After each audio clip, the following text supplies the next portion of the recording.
Okay, yeah, I know, right? Well, anyway, get ready for this. This is, like, monumental. Okay, so chakra comes from a giant tree, and apparently people were worshipping this tree as God, and then this woman just happened to eat this fruit from the tree that you're never supposed to eat. Yeah, it's straight out of Genesis, Adam and Eve, forbidden fruit kind of deal.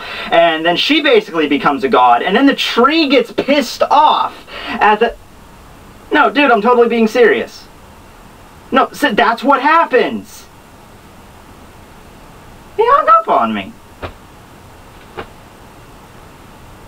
Probably going to be a video about that. Just saying. Anyway, though, Tekking101 here, guys. Early chapter review, Bleach chapter number 548. Take it away.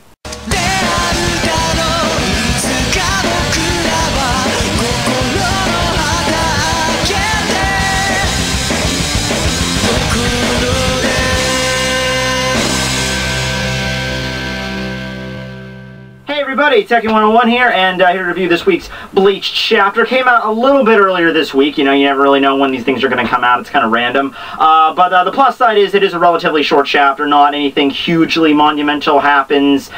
Even though the ending wasn't really huge in terms of that, and in terms of like big story development. So anyway, we start off with Maurecchio, who I guess was still in his family's mansion or palace or whatever that was in the Seirete, which of course has been completely overtaken by the Vandenreich city. And knowing Maurecchio, he's basically spastic and freaking out here, like, holy crap, what am I gonna do? I'm so freaked out, I'm so scared.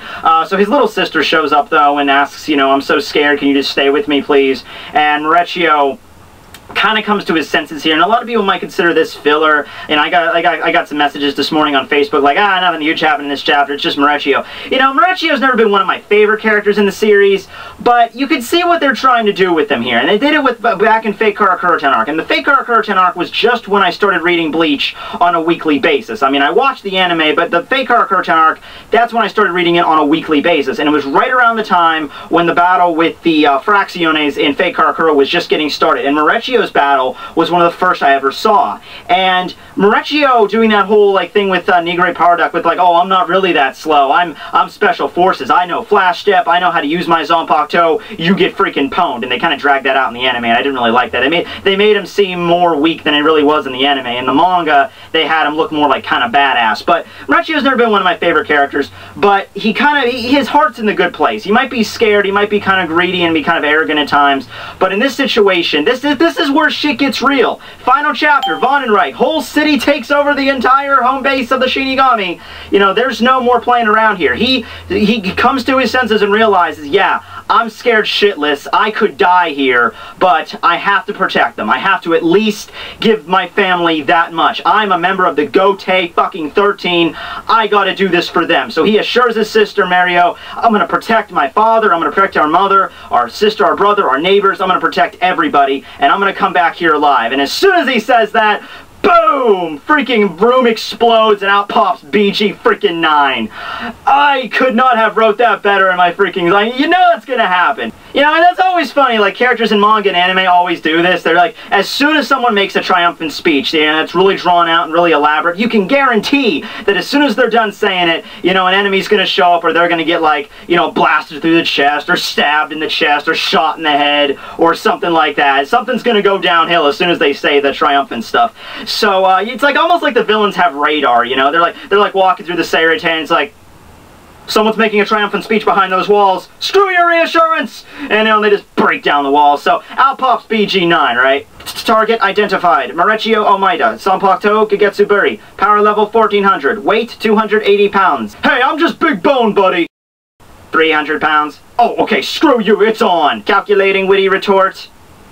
Exterminate! Exterminate! Maurecchio notes that it was, in fact, BG9 was the one that stole Soifon's Bankai. Oh, by the way, for Soifon, we don't really see her in this chapter. Maurecchio just kind of comments like she's away. So, I don't know, I mean, I'm assuming, like, this happens out of the middle of nowhere, like when the Shinigami least expected. So I'm assuming Soifon and maybe even Komamura are, like, still out training in their respective areas, and, you know, they'll be, like, rushing back to the Seirete in the middle of their training for all this stuff. But at any rate, you know, Soifon's probably not going to come to his rescue. I'd like to hope that, but... you know, I want to see Maurizio at least in a major fight. Again, like when you fought against Negri Product, I really enjoyed it. I really honestly did. I'm not saying he can defeat BG9, but at least we'll get like some insight into his abilities, what he can do. I'm giving like we'll at least see what he can do against Maurizio. Like I guess Maurizio can put up with that much of a fight before we get maybe someone else to interfere and fight against him. So we get the title page, The Thin Ice. So we cut back over to Rangiku and Toshiro's battle against Bazby, who notes that Toshiro was the one that Kangdu stole the Bankai from, and we finally get the big, huge revelation of Bazby's ability. He's Sternritter H, the Heat.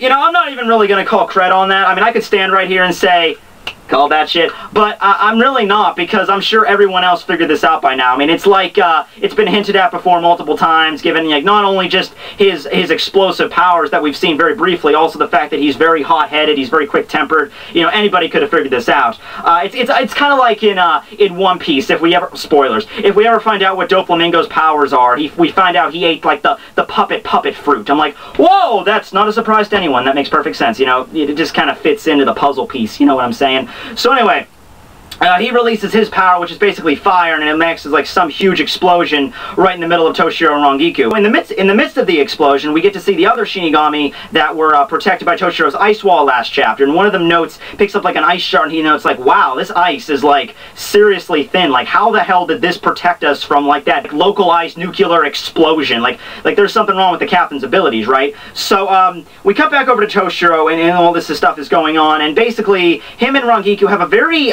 interesting back and forth here, where it's not really like their normal comic relief routine. It's more like Toshiro is asking Rangiku for like assistance, like he actually legitimately needs her help here. And you know, Rangiku kind of like it is very cutesy in this in this argument here, because it's always funny, because the typical spiel between Toshiro and Rangiku is always Rangiku's lazy, doesn't do any of her work, Toshiro has to do it all for her, or complain and yell at her for being drunk at 2 in the afternoon. You know, it's like this typical stuff. And now the situation's kind of reversed, and you can just see that smirk on her face, like, yeah, I'm going to enjoy this, like, you need my help? Oh boy, this is going to be funny. So, also, by the way, I don't know if it's just the way her hairstyle changed, or maybe Kubo changed the way she's drawn. She looks a hell of a lot younger, doesn't she? Like, she looks like Masaki, essentially. I don't know if he did that intentionally, but this looks like an exact clone of Masaki, except with lighter hair. Like, before, she passed off as, like, you know, 30s, late 30s. Now she looks like a teenager. It's just weird, you know? So, maybe that's just me, that's just my interpretation, but whatever. So, they continue their back and forth a little more before they finally institute their attack strategy. She releases High Neko, to which Bazby releases another major attack, and they activate their, we don't really know what happens yet, but they do something with High Neko and Yorimaru together, and this results in the fire not being able to penetrate this ice barrier, or this ice wall, much to Bazby's surprise, of course. Okay, now, Battle Tactics 101, coming from me, Tekking101. When you do some crazy attack that genuinely surprises your opponent and leaves them gasped for air and a jaw like 2 feet below the ground, being like, how the fuck do you do that? That would be a perfect time to Shumbo behind him and stab him in the freaking jugular. Problem solved, moved on to the next Vandenreich soldier to fight. Unfortunately, Toshiro doesn't understand this and decides to simply explain to Bazby how this works. You know, I understand where you're going with this. Kubo needs to have his brilliance be shown and let the audience who's reading the manga know exactly what just happened. Like, why did Bazby's, you know, miniature nuke not blow up this very thin sheet of ice? I understand he has to show that, but he has to explain it anyway. But you don't do this. It doesn't make any damn sense, but, you know, whatever. You know, honestly, I have no idea how this works. That's why I have a guy for it, actually. Yo, Smart, you're needed. Get in here. Dude, in here now! What could it possibly be? You know, I'm in the middle of cloning Rad Tekking number 2 down there, and I think you just made me give him an extra X chromosome, so, you know, if we get a Tekking with tits in here, I swear to God I'm gonna punch you. Well, I'm sure the Tekking Fanfic Club's gonna have a field day with that. Anyway, it doesn't matter. Have you seen the Bleach chapter today? Yeah, this morning. Why? Okay, awesome. Could you please explain to my viewers exactly how Toshiro Hitsugai's vacuum ice thing works, please? Dude, Okay, fine, whatever. You know, I don't care. You know, I don't care, whatever. Anyway, okay, so, vacuum ice thing. Okay, so basically, first, Rangiku creates a little enclosed space using Hineko's ash, okay? So it's a completely enclosed area, except she leaves a couple of pockets of air inside of the barrier. After this, Toshiro uses Hyorimar to create a very thin ice layer in not only the air pockets, but also all around it. After this, Rangiku retracts her ash from the ice somehow through an opening. I guess Toshiro, like, immediately closes it back up for this to work. I mean, it really has to be instant for it to work, but, you know, Toshiro's, you know, pretty good control over his Zanpakutou Hyorimar, pretty control of the ice, so, you know, I can believe he can do this. Okay, so now all we have is a very thin layer of ice with a bunch of air pockets in between. However, thanks to Hineko previously occupying these areas, this space is now a vacuum. So, this has no oxygen and nothing. It's a vacuum surrounded by ice. So basically what happens now is that whenever Basby unleashes his fire attack on this ice barrier, it smashes into it, melts the first thin layer of ice surrounding the barrier, but after that the fire comes in contact with the vacuum. Now, as we all know, fire needs oxygen in order to stay ignited. So after it comes in contact with the vacuum, the fire is immediately extinguished as it cannot progress further into the next ice layer. This is basically what I'm understanding about the whole vacuum ice thing. Makes a lot of sense. Great cred for Kubo. Okay, that is all you need me for, right? Okay, cool. I'm gonna go back to it now. Yeah, that's how the vacuum ice thing works there. Toshiro also goes on to say, and this is kind of something I kind of alluded to last chapter, is that amongst all the Zanpakutou in the Soul Society, his is the one where power between Shikai and Bankai power difference is the least noticeable, or it's the most negligible. Basically meaning, the only thing that changes whenever he goes into Bankai is just the amount of ice he can create, or the amount of control over the weather. He states this to Basby, and also while stating, well, I guess Basby's still in his more confusion, he shows kind of like a grimace thing there. I'm guessing that's more of just about, I have no idea what the fuck you just explained to me about the vacuum ice, so I'm getting more pissed off because I'm the heat. So anyway, Toshiro states that this flame is yours, will not be sucked in by the ice, and now I want you to see what a vacuum ice blade can do. Results in him basically getting like a... I'm sure Kubo did this intentionally, but it looks like from this panel, he got smashed exactly in the same way Izuru did. Because Izuru got like his arm wiped out and like a major portion of his torso. Basby, like, same exact wound. That would be so hilarious. As for the whole mechanics of what the attack's going to do to Basby physically, I actually don't know exactly how human beings react. Well, I know Basby's not a human being, but you know what I mean. How they react to being inside a vacuum. Like, if a vacuum were to just like stab you, like, would that do anything? Someone please, and I don't want to get Smart Tekking back in here, he seems kind of busy, so if anyone knows how that's going to work, you know, let me know. I don't know if Kubo's going to incorporate it, but since he incorporated the whole vacuum thing up to so far about not being able to, you know, of course, because fires not be able to functional in a vacuum, so that was a pretty clever idea. I knew we weren't going to get anything with Ichigo. We're going to stay in the Soul Society for a while before we get anything with Ichigo. Mayuri didn't get anything with that, and what was the other thing last chapter? A hash walled and shoots, so we didn't get anything with that. So, next chapter might, I don't know if it's going to be like the end of this battle in the sense that Basby's dead, or Basby just gets up and is like majorly pissed off. Maybe he's just severely wounded. Maybe he's like, Yami. The more angrier he gets, the more fire he makes. Because we don't actually have a lot of fire elemental people in Bleach. Except for him, obviously.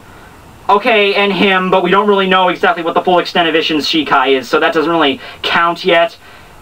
He wasn't even freaking canon! Screw you! Freaking a Ma guy. So anyway, that was chapter 548 review. Hope you guys enjoyed. Very, very short, very to the point. Tekking101, I got my fan page you can like below. I got a popularity poll going on right now that's going to be closing tomorrow, Wednesday, September 11th, about your favorite Espada, so make sure to vote in that, link below. Another poll that I'm going to be closing tomorrow around the same time is going to be a poll on which next crossover battle I should do in my channel, Ukiura versus Itachi, or Stark versus Death the Kid, so make sure to vote on that. And yeah, just like, subscribe, and follow me on Twitter. So yeah, thanks everybody. Tekking, signing out.